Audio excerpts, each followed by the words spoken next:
sera le règne du fric roi au service d'une oligarchie, et ça sera marche ou crève. Comme au temps de l'esclavage, au temps antique, simplement il y aura Internet en plus, uniquement pour les plus riches. Et vraiment, je demande aux personnes qui nous écoutent de bien comprendre ce qui nous pend au nez avec le marché transatlantique et la régionalisation, c'est une baisse drastique du niveau de vie, remboursement de médicaments, des lunettes. Si vous avez un cancer, si vous avez le diabète, eh bien, ça coûte de l'argent. C'est pas intéressant pour le multinational. Vous savez, les Grecs commencent même, et ils connaissent le sujet. Pourquoi la mortalité en Grèce augmente? Parce qu'ils peuvent plus se soigner, et que pour l'oligarchie mondialiste, on peut se débarrasser de gens qui nous coûtent cher, qui ne servent à rien. C'est vraiment une question de marche ou crève. Et malheureusement, les Français, dans leur immense majorité, n'ont pas compris la chape de plomb destructrice, inhumaine, qui va s'abattre et nous étrangler de plus en plus. On est dans un système pervers, diabolique, carrément, quoi. Oui, pervers, tordu, vicelard, qui est capable en plus de duplicité et de...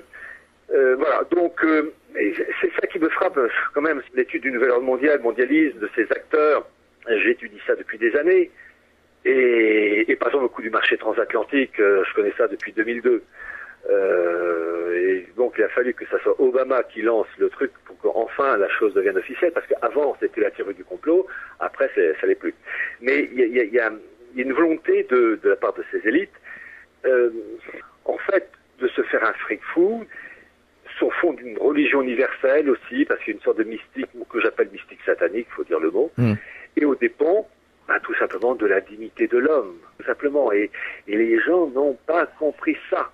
Ils le comprendront lorsque ils ne pourront pas rembourser leurs médicaments, ou bien qu'on leur dira, écoutez, la maladie que vous avez, ça engage des frais. Vous savez, vous avez des cas similaires en Angleterre, où vous avez eu des personnes atteintes de cancer en stade avancé, on laisse entendre la famille, on va quand même pas s'acharner, ça va coûter de l'argent, et puis hop, dégage. Voilà. Heureux ceux qui seront en bonne santé, mentale et physique, parce que le reste va avoir quelques petits soucis. Oui. Donc ce sont des gens sans foi ni loi. Oui, sans foi ni loi, sans humanité. Oui, j'essaie de trouver un terme plus fort, parce que il y a une perversion, il y a un fond satanique, parce que finalement, tout ce qu'on va voir, soit qu'on assiste, c'est la destruction de la création, la destruction du cadre, enfin des familles, des nations, destruction de la nature. Mais regardez ce qui se passe aux États-Unis avec gaz de schiste, etc. C'est le fric d'abord et avant tout, quitte à polluer et à dégrader. Donc il y a une volonté de détruire la création, et c'est ça peut-être le plus dur à faire comprendre, c'est que ce mondialisme est un messianisme au profit d'une minorité et aux dépens de la masse. Alors, Pierre Hillard, si vous aviez un message adressé aux auditeurs, ça serait quoi le message? Alors, j'allais dire nos adversaires, c'est pire que ça, c'est nos ennemis. Nos ennemis progressent depuis non pas des années, mais des dizaines d'années, en raison de notre ignorance. C'est ça, je vous citais Bertelsmann. Bertelsmann a joué un rôle capital après le non français-hollandais en 2005, puisque c'est eux, ils n'ont pas été, il n'y a pas eu que, mais ils ont joué un très grand rôle, et ils sont à l'origine de la remise sur les rails du projet Giscard qui est devenu traité de Lisbonne. Et cette fondation Bertelsmann est aussi un empire des médias. Et qui sait en France que Bertelsmann dirige RTL, la revue Géo, Femmes Actuelles. Vous avez la plus grande maison d'édition américaine qui s'appelle Random House, qui est dirigée par Bertelsmann et qui a édité un certain président Obama. Et c'est un empire des médias. M6, le patron, c'est Bertelsmann. Qui connaît ça en France? Donc, c'est ça qui est terrible. Il y a une ignorance qui fait que les gens croient qu'on peut faire ceci, on peut faire cela, et ils se rendent pas compte qu'il y a en face des personnes ou des groupes, des instituts, des clubs qui sont ultra puissants, qui ont d'immenses moyens financiers et qui vont imposer leur vue aux dépens de personnes qui croient, avec leur simple bulletin de citoyens, imposer leur vue. Je veux dire, les pauvres choux, les pauvres petits, donc l'ignorance, vraiment j'insiste là-dessus, il faut avoir une véritable culture politique, historique, philosophique, religieuse, parce que quand nos politicards, peu importe l'étiquette politique, parce que ce côté-là, ils sont interchangeables, nous disent on va faire ceci, on va faire cela, quand on a une véritable culture politique ou historique, on sait qu'ils mentent. Ils mentent parce qu'ils n'ont plus le pouvoir. Le pouvoir est à Bruxelles, il est à Francfort, il est même au tribunal de Karlsruhe, puisque c'est les juges de Karlsruhe qui déterminent si tel document peut être avalisé par l'Allemagne, de document européen, et donc c'est l'Allemagne qui donne le ton. Parce que dans cette histoire, en fait, il y a un couple germano-anglo-saxon. Enfin bref, tout ça pour dire qu'il y a une ignorance crasse qui fait que les gens se font rouler dans la farine. Les pauvres malheureux qui ont voté en 2012 pour François Hollande, pour le changement, mais c'est à pleurer de naïveté. Ils se sont fait rouler dans la farine et ils n'ont toujours pas compris pourquoi. Parce que ce sont des ignorants. On les a maintenus dans l'ignorance avec des programmes télé complètement débiles depuis, voilà. Et ça ne s'arrange pas d'ailleurs. Au niveau de la télévision, on peut pas dire. Enfin, moi, je regarde pas la télé, parce que c'est impossible. Oui. Mais de plus en plus, je m'aperçois que les gens me disent non, j'ai plus la télé, j'écoute plus la radio. C'est incroyable. Oui. Alors, il y a une chose aussi qui joue terriblement en faveur du système et de ces élites oligarques, c'est la nature humaine n'est pas curieuse. La nature humaine, en règle générale, est conventionnelle. Et donc, ce manque de curiosité fait que on va pas chercher. Vous citez Bertelsmann. À l'origine, c'est une entreprise de médias et qui a commencé vraiment au ras des pâquerettes, une petite imprimerie. Ça a été créé en 1835. J'ai bien 1835. C'est ensuite devenu un empire des médias. Et puis ensuite un centre de recherche, la Fondation Bertelsmann. Bon, eh bien, j'ai écrit un livre sur la Fondation, sur Bertelsmann, qui est sorti en 2009. C'est le premier livre en langue française sur Bertelsmann, alors que la chose a été créée en 1835. Vous vous rendez compte 1835-2009. J'ai écrit un petit bouquin où en gros, j'explique l'empire des médias, enfin RTL, etc., la revue Géo, tout ça c'est Bertelsmann, l'empire des médias, et le centre de recherche politique de Bertelsmann qui s'active dans 3 domaines clés: la construction européenne, le partenariat transatlantique, et je vous dis, c'est eux qui ont joué un très grand rôle pour la mise en place d'un marché transatlantique, et le troisième domaine, Bertelsmann s'active dans tout ce qui a trait aux pays du Proche-Orient, et en fait il y a une subdivision, pays musulmans d'un côté et Israël de l'autre. Il faut connaître cette politique parce que c'est eux qui nourrissent avec leurs travaux, leurs rapports, les dirigeants politiques, peu importe l'étiquette. Et c'est ça qu'il faut connaître. Et je vous dis, je suis toujours ahuri de l'ignorance, de la candeur, du côté très conventionnel, et puis finalement de ce côté petit monde bien fermé. J'ai ma télé, j'ai mes cours, j'ai mes vacances, j'ai ma feuille d'impôt à payer, j'ai des trucs très limités, les marmots à emmener à l'école ou à récupérer, qu'il faut évidemment, tout ce que je dis est normal, tout ce qu'il faut vivre comme ça, mais il n'y a rien au-dessus. Voilà, c'est ça.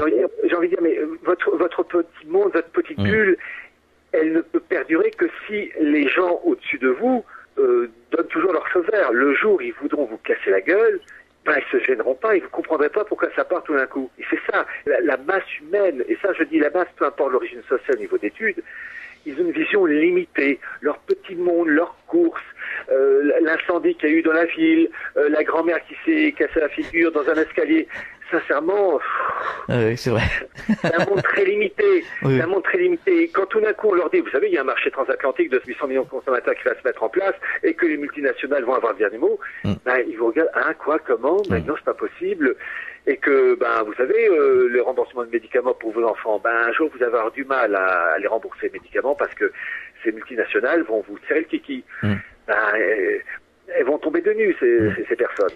On a l'impression qu'on assiste en ce moment à deux mondes parallèles. Les gens qui sont au courant, qui se bougent, qui s'activent, qui ont conscience de plein de choses, et puis les gens qui écoutent, par exemple, TF1 ou France 2, et qui continuent sur leur lancée. Alors, je parle aussi bien du peuple que des politiques, tout le monde. Alors, il y a les gens conscients d'un côté et les gens complètement lobotomisés. Oui, et en fait, que vous dites est juste, il y a deux mondes, mais il y a un petit monde et un grand monde. Il y a un petit monde de gens à peu près conscients, et vous avez une masse informe, et quand je dis cette masse, je le redis, peu importe l'origine sociale, niveau d'études, qui est à côté de la plaque, mais à un point. Et cette inertie, ce côté, vous savez, ça me fait toujours penser aux baleines qui s'échouent sur les plages, elles meurent en fait écrasées, propre poids. Ben là, la masse, comment dire, elle s'étouffe dans son monde très limité, vidange, graissage, la voiture, vous savez, les choses qu'il faut faire. Évidemment, il y a la vie de tous les jours, moi à titre personnel, c'est pareil. Mais simplement, je rajoute un cran au-dessus. Bien sûr. Dans mon petit monde, il n'y a pas que ça. Mais le problème, c'est que je sais que mes voisins, il n'y a que ça. Et que les gens à Nîmes, il n'y a que ça. Qu'à Paris, il n'y a que ça. À Strasbourg, il n'y a que ça. Enfin, que ça, à 90%. Enfin, et il y a, heureusement, peu importe les endroits, des personnes qui sortent du lot. Mais je sais que la majorité, c'est limité. Et en même temps, c'est épouvantablement creux. Et la plupart des gens ne réalisent pas, ils s'en foutent. Et finalement, ces élites oligarchiques, elles nous méprisent. Et il y a des moments, je me dis que leur mépris, et Dieu sait, je ne les aime pas, je les comprends quelquefois un peu. Comment peut-on avoir du respect, de l'estime pour des gens avachis? Oui, c'est pour ça que c'est pour ça que je faisais référence tout à l'heure au pervers narcissique. Si vous avez un pervers narcissique devant vous, si vous lui cédez, si vous êtes toujours en train de le caresser dans le sens du poil, il va vous cracher la figure. Maintenant, si vous le tenez en respect, eh ben, il va se tenir tranquille. Oui, c'est ça. Et c'est ça qui est terrible, ce côté amorphe. Et c'est triste à dire, mais pour que, ça je l'ai souvent dit, on m'a dit quelquefois dans des conférences, mais selon vous, quel est l'élément qui va finalement réveiller les gens? Et là, dans cette affaire, je vais pas vous sortir le document Tartampion, la référence de tel bouquin. Non. L'élément qui fera vraiment que les gens sortiront de leur torpeur, il tient en une expression très courte, c'est quand le frigo sera vide. Ah oui, tout à fait. Voilà. Quand le frigo sera vide, on ouvre quoi ce soir? Eh ben, Bobonne dira à son mari ou à son petit ami, il n'y a plus rien. Et si c'est en plein hiver, tiens, j'ai froid, on va les radiateurs. Non, il n'y a plus, peu importe si c'est radiateur électrique, peu importe, on peut plus. C'est-à-dire que on bouffe quoi? Il n'y a plus rien. On a froid, t'as un gros pull, vaut mieux que tu le mettes parce que pour le reste, il n'y a rien. Il faut des choses primaires. Pour des êtres primaires, il faut des méthodes primaires. Estomac vide, ça fait réfléchir et il faut vite se dépêcher parce qu'il y a dans ce cas-là, il y a ce qu'on appelle l'instinct de survie. C'est une course de vitesse avec nos ennemis et il faut espérer que l'instinct de survie prenne le dessus pour récupérer le temps perdu. Mais il faut arriver à des situations, je vous dis, le frigo est vide. C'est ça. Vous avez pigé? Oui, c'est sûr. Moi, j'ai pigé depuis longtemps, ça c'est sûr. Il n'y a pas de problème. Il faut, en gros, pour résumer la situation, vous avez sur une table un lingot d'or et à côté un morceau de pain rassis. Eh bien, il faut que les gens, pour qu'ils comprennent, crèvent tellement de faim qu'ils se foutent du lingot d'or, mais se précipitent avec avidité sur le morceau de pain rassis. C'est ça, Voilà, il faut des trucs comme ça, de base. En fait, je veux dire, un comportement animal qui fait que l'instinct reprend ses droits, et j'appelle ça le bon sens. Oui, le bon sens, exactement. Et le problème, c'est que tant que le frigo n'est pas vide, les gens ne sortiront pas de leur torpeur.